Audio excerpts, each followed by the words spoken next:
Hello everyone, welcome to this CVCM-NPTEL online course on space environment and its effect on orbital spacecrafts.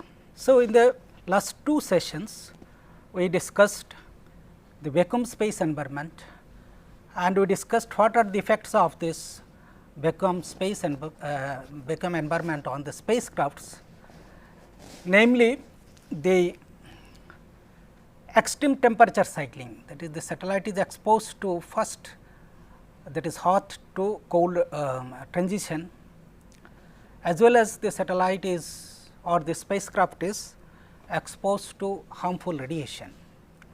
And the third, we described a process that is called the outgassing. It happens when the spacecraft materials are exposed to the vacuum environment, then the material is, there is a material that is a mass loss through outgassing. So, we discussed what is the process of outgassing and we explained what are the different outgassing mechanisms. So, outgassing mechanism like diffusion, the disruption, as well as chemical decomposition. Then we discussed the transport of those outgassed material and it is collected by another surface. So, we used in that, when we were trying to explain the transport of outgassed material, we used that is the view factor, that is a technique used for the radiative heat transfer and the collection by another body.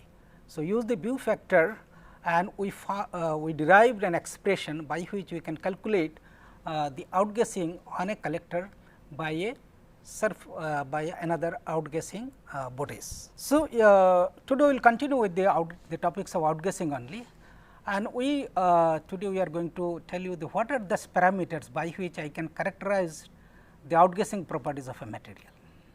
So, these parameters are called that is the TML, CVCM, WVR. We will tell you the full form of all those three parameters. Then we will describe that is the ground simulation of the vacuum environment, how we can simulate or we can create a space environment on the ground in the laboratory environment itself. So, that in this regard we will explain what is a thermo-vac chamber and what are the thermo-vacuum test philosophy, how a spacecraft or spacecraft materials are tested in thermo-vac chamber, what is the test philosophy. Then how can you characterize the material that is the outgassing properties of the material, namely the TML, CVCM and WVR. So, the outgassing quantification parameters. What is TML? The full form is total mass loss. When a material is outgasses, it loses the mass. So, that is why it is called the total mass loss. So, what is total mass loss? Total mass of a material that is outgassed from a specimen that is maintained at a specified constant temperature and its operating pressure for a specific specified time. So, TML is calculated, that is from the mass of the specimen as measured before and after the test. So, this is the differential mass, that is what is the mass before the test and after the test, and this is expressed as a percentage of the initial mass of the specimen.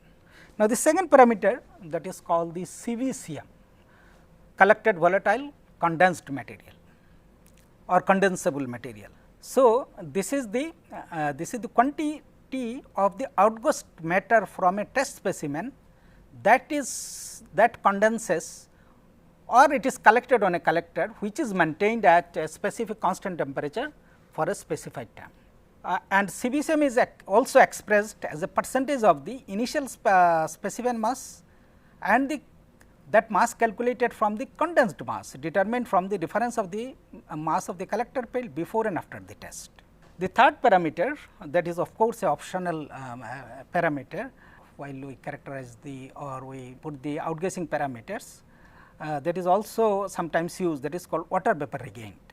So, it is the mass of the water vapor regained by this specimen after the optional reconditioning steps. So, what is done actually after the TML and CVCM tests are over, the material is again exposed to 50% relative humidity atmosphere at 23 degrees Celsius for 24 hours. And here also this WVR is expressed as a percentage of the initial specimen mass. Now, what is that the specification for the TM11 CVCM, that is, if a material has to be qualified, that is the material which one can use it in spacecraft, it should have certain certain specified value or certain value that should not exceed those values. So, the maximum total mass loss, that TML, that should be 1%, that is, it should not cross 1%, and the maximum CVCM, that is the collected volatile condensable material or mass, that should be less than or equal to 0.1%.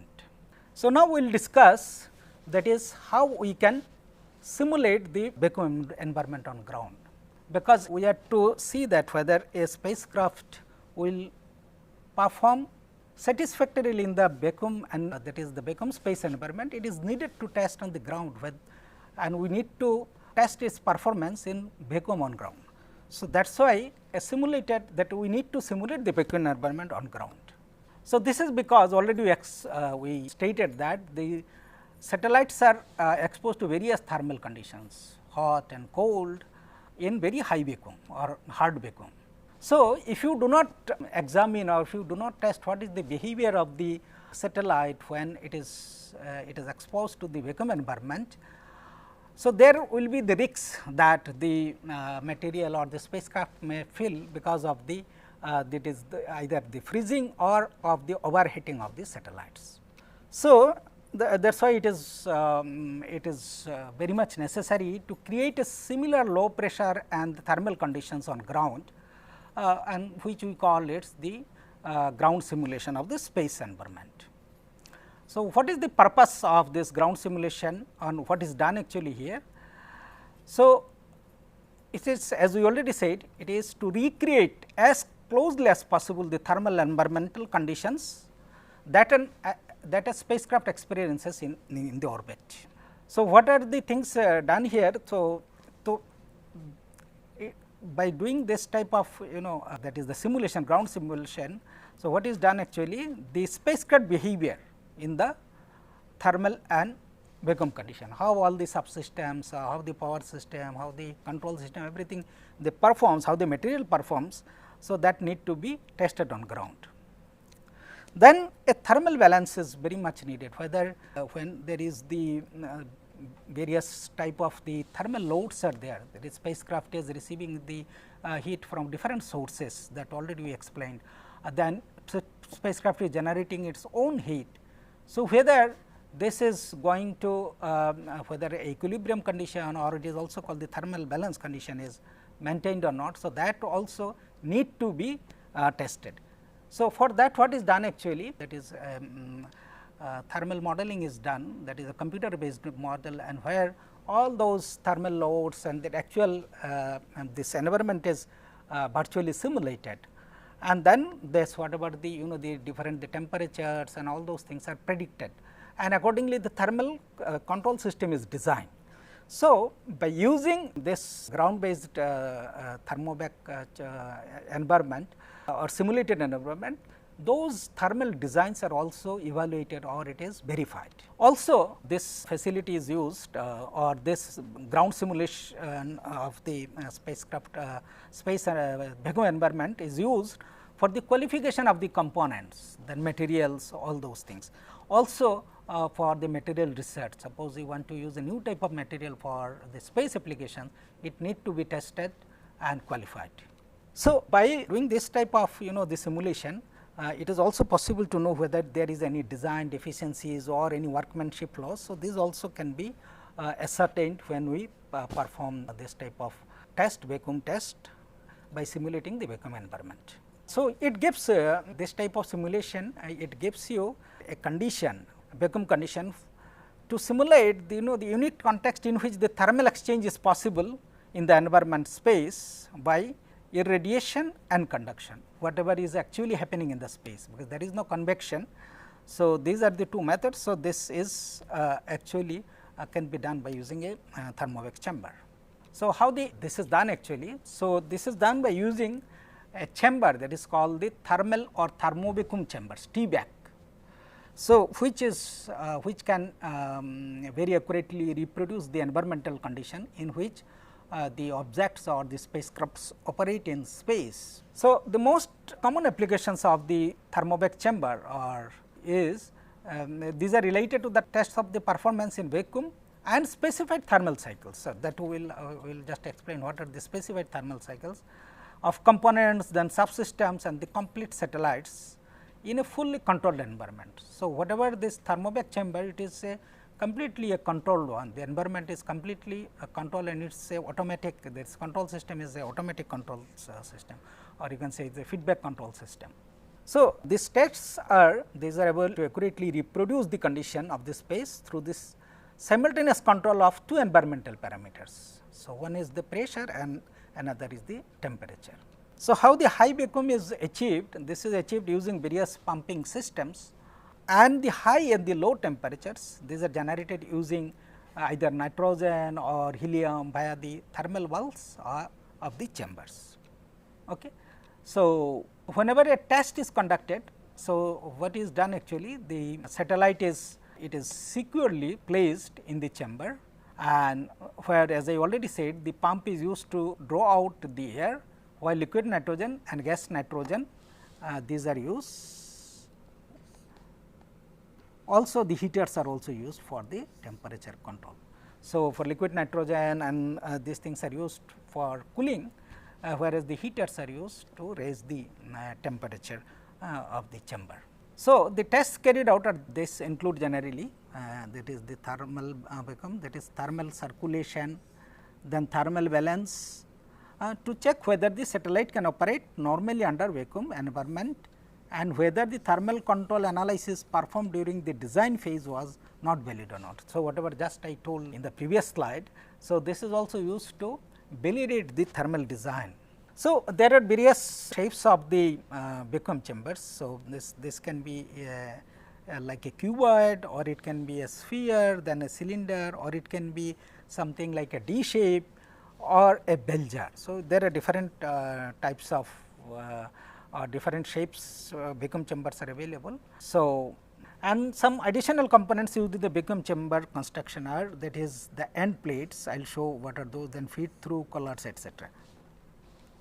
So, this shows a schematic of a vacuum chamber, where you can see there is that there are pumps are there to create the vacuum, then there is the thermal systems are there, then there is cooling systems are there, and the lower one it shows this is actually the photograph of a thermo-vac chamber. So, there are various systems like a control system, like thermal control system, or the vacuum pumps are there, and it has to be an automatic one. It has to be an automatic one. So, what is done actually, all whether it is temperature or the pressure inside, they are controlled using a closed loop control system. So, you see these are there are few flanges are shown, these and these or these. So, these are called the feed throughs.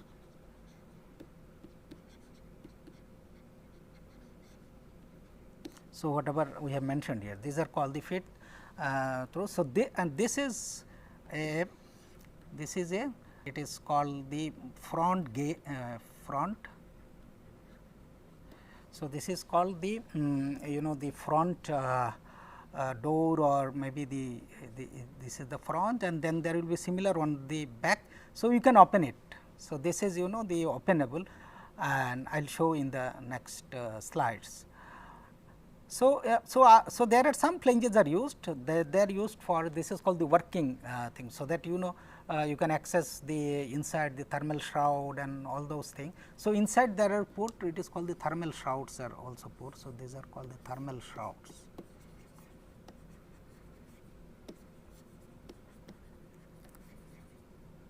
So, thermal shrouds means through which either this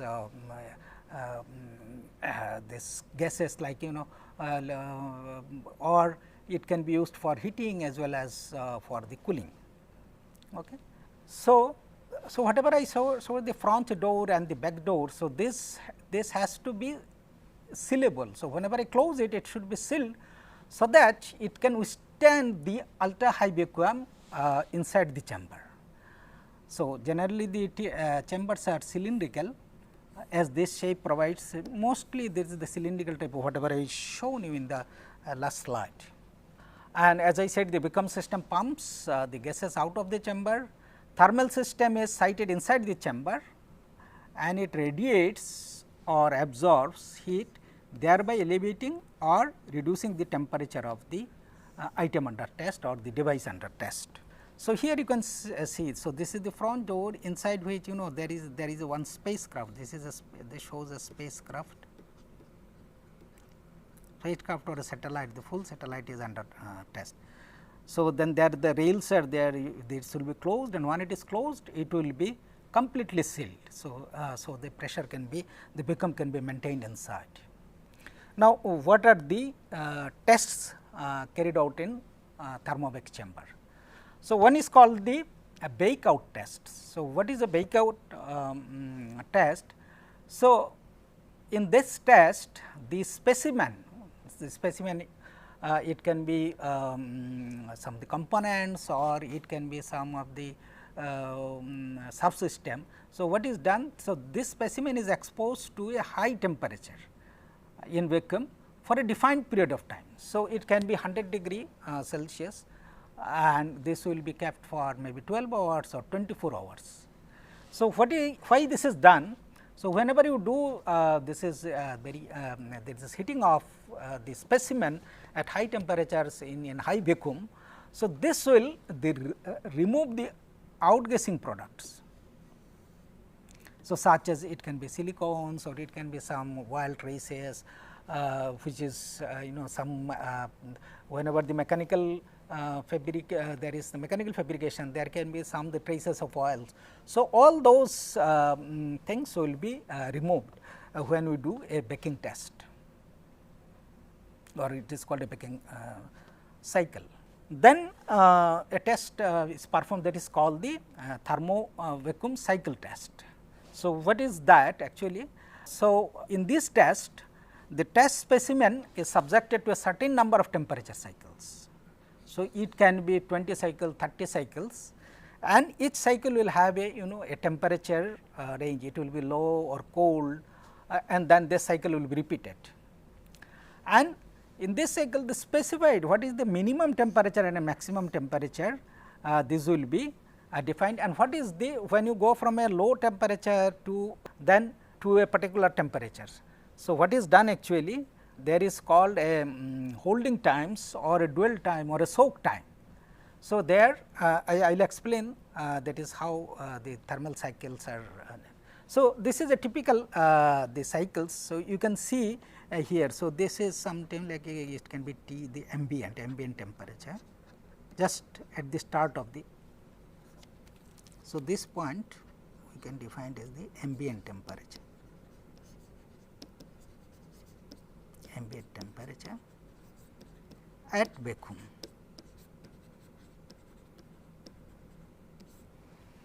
So, ambient temperature means the room temperature. So, it can be something like 15 degree or 20 degree depending on the chamber where it is being tested. Then what is done at that temperature for some time, this it will stay at the temperature for some time in vacuum. So, this is called the hold time or dwell time, or holding times.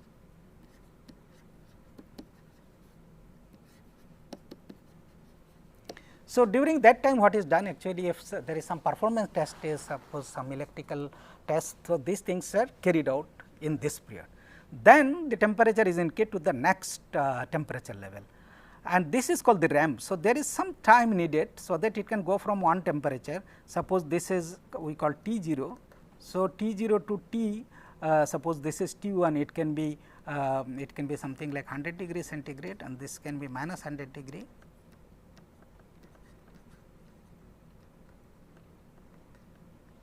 Centigrade.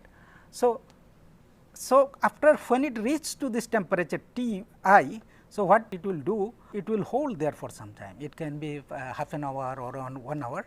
Then again, suppose now the cycle is that it should go lower temperature, then it will go to that temperature. So, this can be some other temperature, some maybe it can be T I 1. So, it will come there, then again hold it there, then it will. So, like that steps will be repeated. So, there can be some n number of steps, generally it can be 20 cycles or 30 cycles depending on the. So, these are all decided by, it is called the ETLS, environmental test level specification.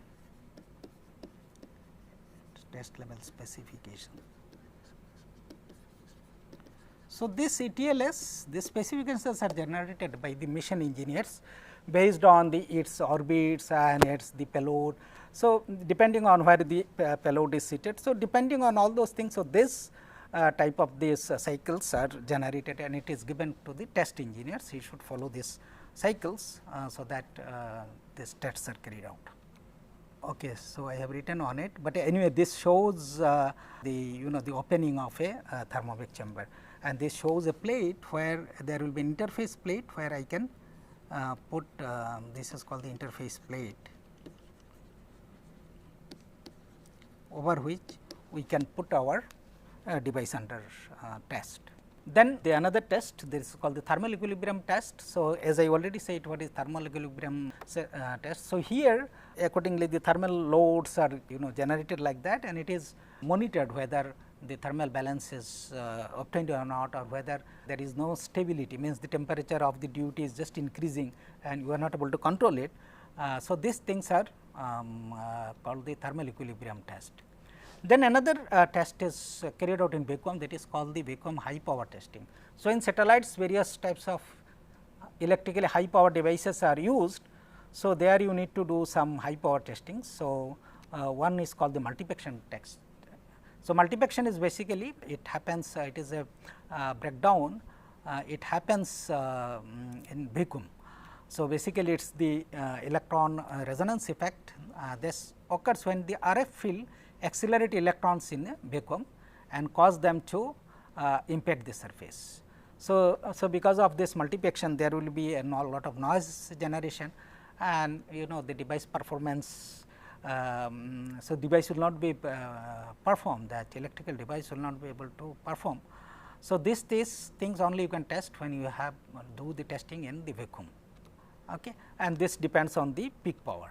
So, another test is done, this is called the high power handling. So, this is basically the average power. Suppose a device is being high power device is it is electrical power is applied to a high power device, and then with the time the heating will that is because of the loss or I square R loss, there will be the heating, and that heating may damage the device. So, this is called the power handling, that also can be tested. So, you can know what is the temperature whenever you do the test. So, this can be seen in vacuum whether the temperature is within the limit or it has crossed the limit. Then another test, of course, this is related to the gaseous, this breakdown of the ionization of the gases, but this is also it can happen if there is the outgassing during if the baking is not done properly. Before doing a baking, if you start testing, so this type of corona breakdown also can happen, or during test if your the vacuum level it collapses, then also this type of corona breakdown can happen. Then another test, it is called the thermal shock testing. So, this is also carried out especially at the component level, electronic components like ICs and all those things. This is done just to see that how much whether the device under test can withstand a very fast change in the temperature. And if you do this type of testing, then you will be knowing whether the components will survive during the very initial days of the mission. So, this is called the infant mortality. So, whenever we that do the reliability thing that we will be doing in future.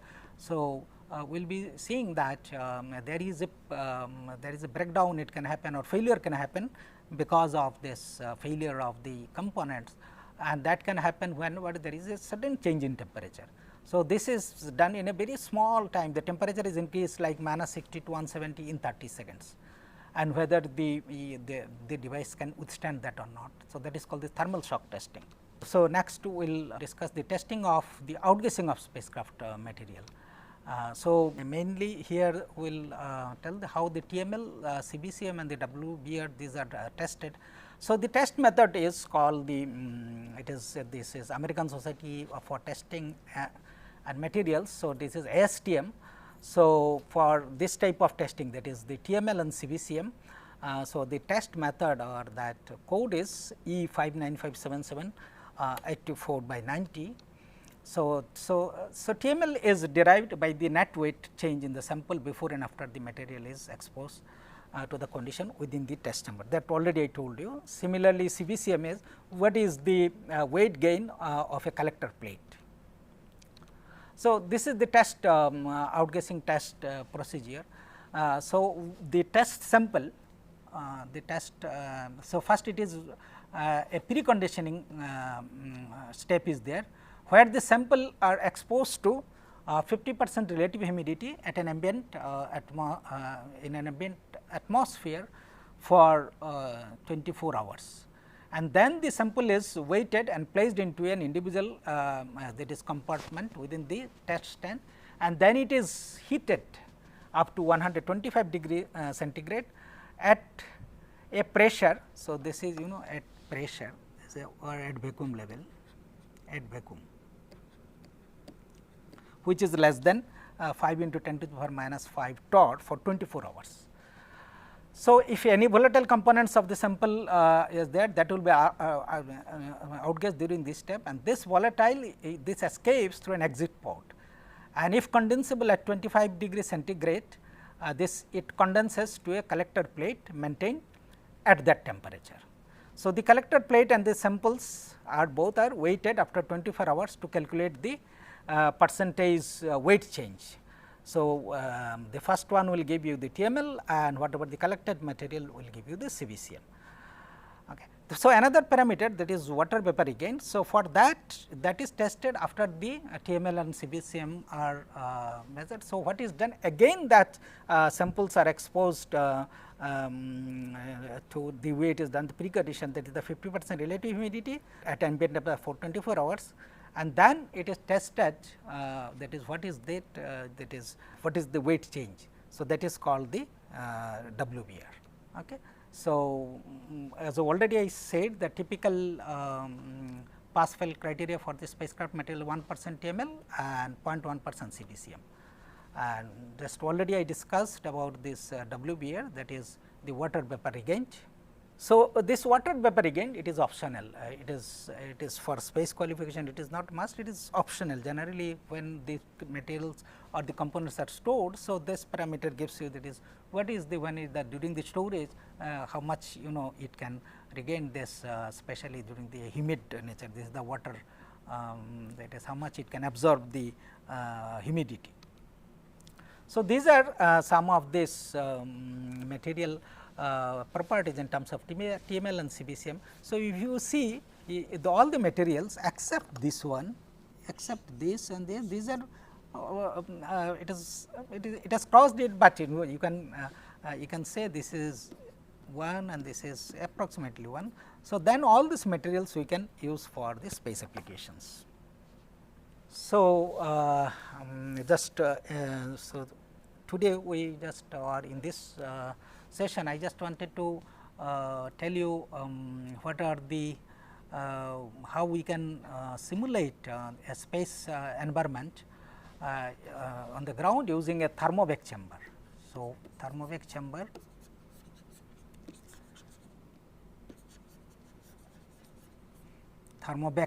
or thermo-vacuum chamber, it is also called a thermo-vacuum chamber.